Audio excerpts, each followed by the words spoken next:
Hello everyone, this is the Chi-Square Lab. I'm going to do this from the assignment section so you can see it. And so your Chi-Square Lab is right here. And you just right click, open the link in a new tab, like so. It'll open up in a new tab. Check to see if I'm recording. I am. Alright. So, you'll see that this has the spreadsheet. It is granulated by the person. So person 1, person 2, person 3. You'll see this is already filtered for you. So we'll look at filtering. But you'll notice that it's view only. So what we need to do is when you go to File, make a copy. And then you can name it whatever you want. So now you can work on this one. Now, that that's set up, we need to first pull this into a pivot table. So we just highlight columns A through D, insert pivot table. We're going to go to a new sheet, and we'll create it. So we now have a pivot table sheet. Okay. So what we're going to do here is I'm going to explain the data to you. This is a person, their race, their sexual orientation, and the levels of stress they have with their family. So just to put a simple hypothesis on this one, we'll say sexual orientation has no impact on family stress levels. This will be our null hypothesis. Now I'm going to have to construct a hypothesis. And we'll say sexual orientation has an impact on family stress levels. Yep. So this is the kind of hypothesis that you would use Chi-Square for. A change, right? Some kind of change. So let's get the cracking on this. Now we will go back to our pivot table. Now you'll see it has suggestions and stuff. What we're going to do is we're going to go to values and we're going to put person as our values. Okay? And we're going to make it count. So you'll have a 50% sample size as displayed right here. Next, we want to, apparently there's race data. There's race data, but we're only interested in orientation. We're going to say that since we're saying that our dependent variable, okay, is stress levels. So we're saying the person's sexual orientation impacts those stress levels. So we'll go stress levels, put it in our rows. Okay, there's our stress levels. And finally, orientations will go into columns. We have a nice, neat little table here. So, bisexual, heterosexual, homosexual. Just 3 ones, just for the simplicity of the table and the example. Now, what we're going to do here is we're going to highlight this table. And we're going to copy, and we're going to create a new tab. Right-click, paste, special, values only.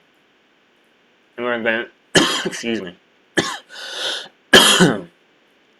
We're going to copy this again, and just we're going to bring it down. We're just pasting that. This will produce 2 tables. So let's clean up this table here. We're going to delete any unnecessary blank spaces in the table. So it looks more like this. With a right-click, deletes. All right.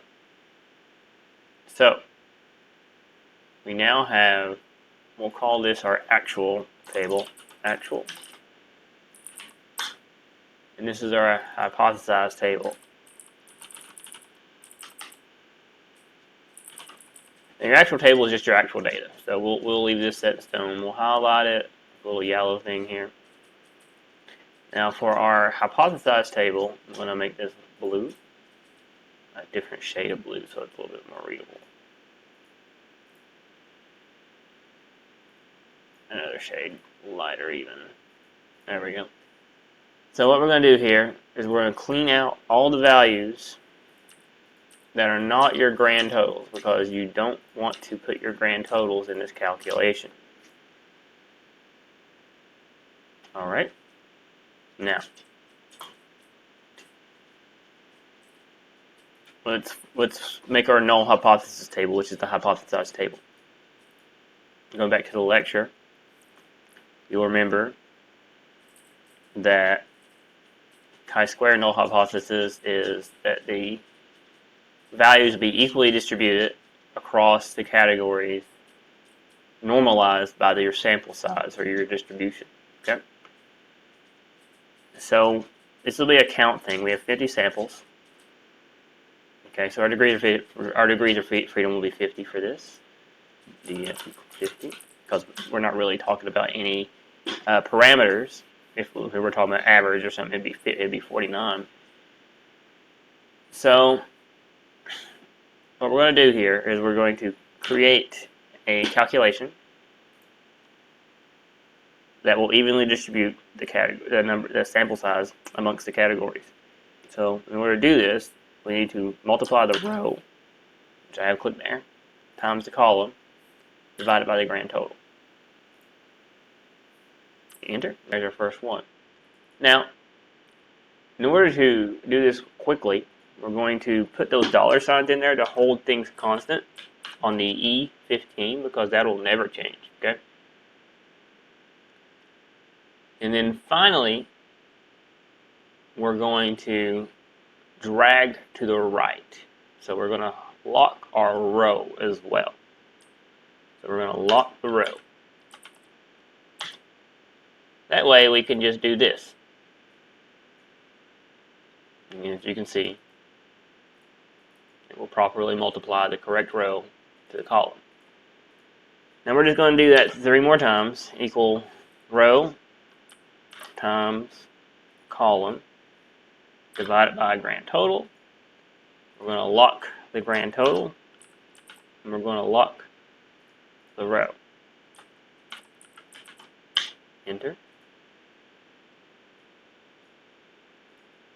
Equal row times column divided by the total, and lock your total again. Lock your row. Add a typo there. Drag it out. And this is our hypothesized table. You'll notice that it is different.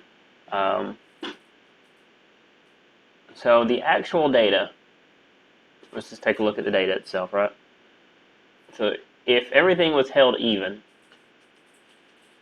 then you have your high stress there, your low stress, your medium stress.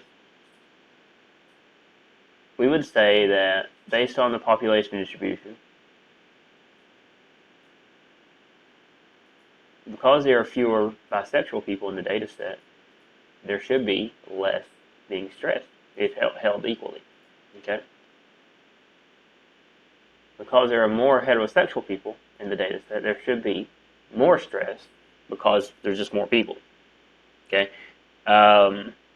They should be more representative because there's more of them.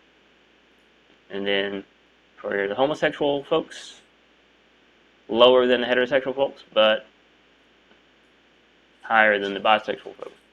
Now, the actual data up here, as you can see, kind of eyeballing it, you can see that, heterosexuals under-index compared to what should be on high stress.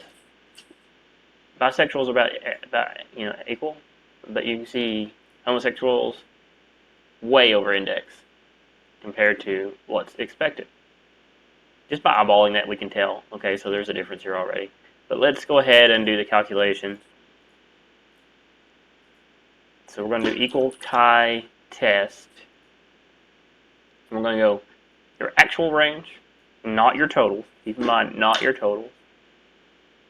And then your hypothesized range. Close that bracket, and there's your p-value. The p-value is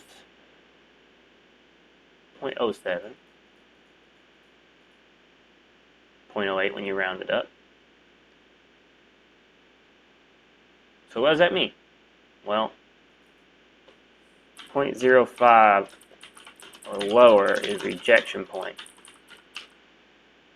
So we have to accept null on this one, but just barely. We have an 8%, so it becomes like 92% accurate, right? But what this is saying is you probably just need more sample size to really have a difference here. So more than 50 people, it would probably flesh out. If you had 100, then you'd probably have a rejection if it showed the same trend. So that covers the lab. Go ahead and turn this in on the submission link, and you'll be all set for the lab.